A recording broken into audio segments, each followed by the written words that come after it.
हर भारतवासी अब तक डर डर के जी रहा था। भारतवासियों के कष्टों को देखने और समझने वाला कोई नहीं था। फिर अब क्या हुआ मुनिराज? कई दशकों के बाद नरेंद्र मोदी नामक व्यक्ति का अवतरण हुआ है भारत की पावन भूमि पर। नहीं, मैं नहीं मानता। रुको जरा, सब्र करो। तो तब मुझे लगता है कि शायद परमात्मा ने स्वयं ने मुझे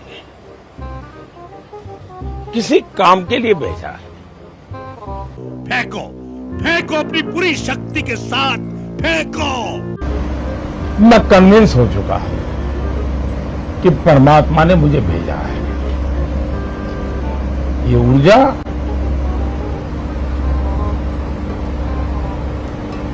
बायोलॉजिकल शरीर से नहीं मिली है।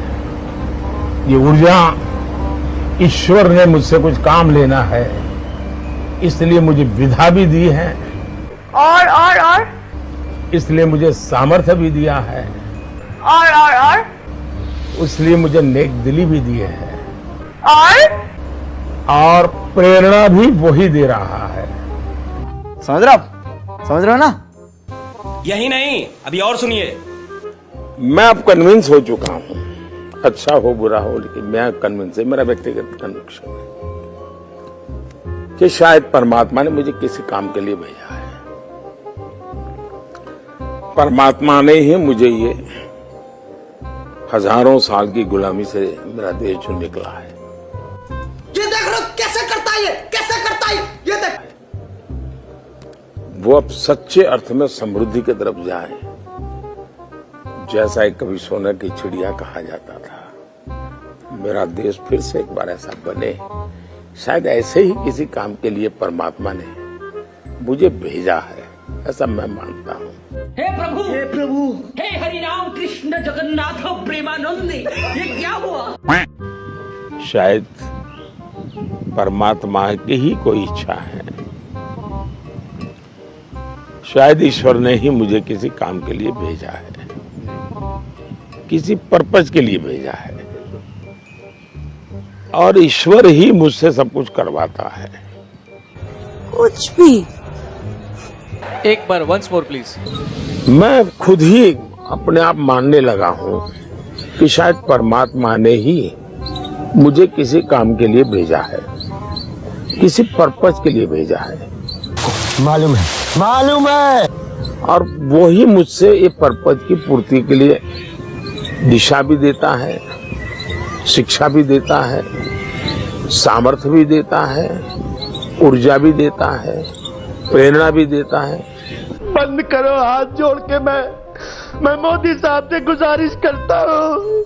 और अभी तो रुको, क्लाइमैक्स अभी बाकी है। मैं अभी भी मानता हूं कि ईश्वर ने मुझे किसी विशिष्ट काम के लिए भेजा है।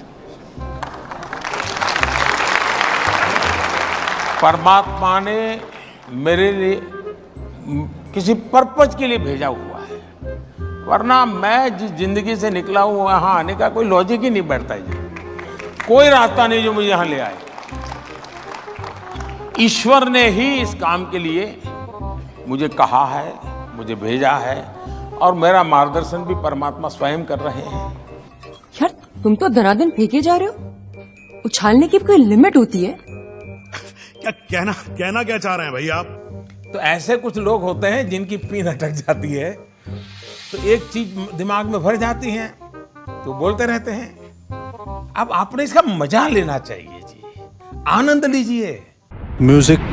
ये जो पब्लिक है ये सब जानती है, पब्लिक है। अजी अंदर क्या है, आनंद लीजिए। अजी बाहर क्या है, अंदर क्या है, बाहर क्या है, ये सब कुछ पहचान। आनंद लीजिए। पब्लिक है ये सब जानती है, पब्लिक है।